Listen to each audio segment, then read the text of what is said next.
اعوذ باللہ من الشیطان الرجیم بسم اللہ الرحمن الرحیم وَإِن كُنتُم فِي رَيْبٍ مِّمَّا نَزَّلْنَا عَلَىٰ عَبْدِنَا فَأْتُوا بِسُورَةٍ مِّن مِّثْلِهِ وَادْعُوا شُهَدَاءَكُم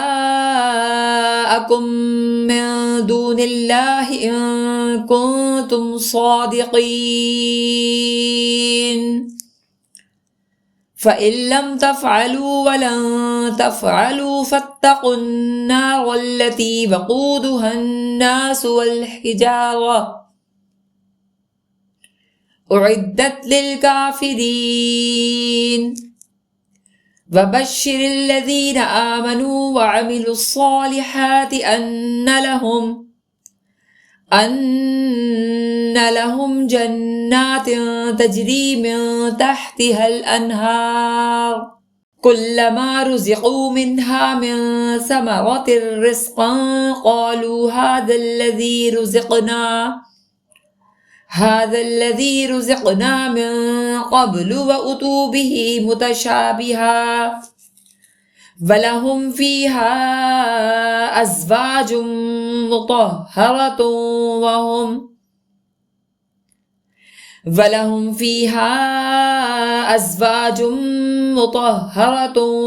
وَهُمْ فِيهَا خَالِدُونَ۔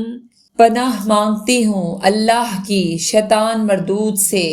شروع اللہ کا نام لے کر جو بڑا مہربان نہایت رحم والا ہے۔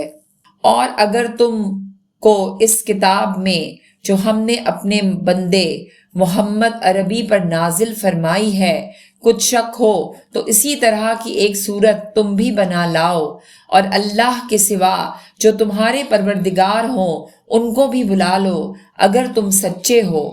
لیکن اگر ایسا نہ کر سکو اور ہرگز نہیں کر سکو گے تو اس آگ سے ڈرو جس کا ایندھن آدمی اور پتھر ہوں گے اور جو کافروں کے لیے تیار کی گئی ہے۔ اور جو لوگ ایمان لائے اور نیک عمل کرتے رہے ان کو خوشخبری سنا دو کہ ان کے لیے نعمت کے باغ ہیں جن کے نیچے نہریں بہہ رہی ہیں۔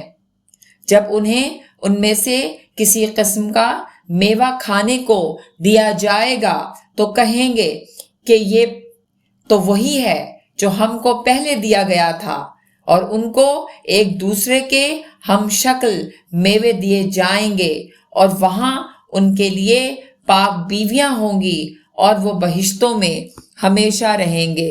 صدق اللہ العظیم۔ حدیث پاک۔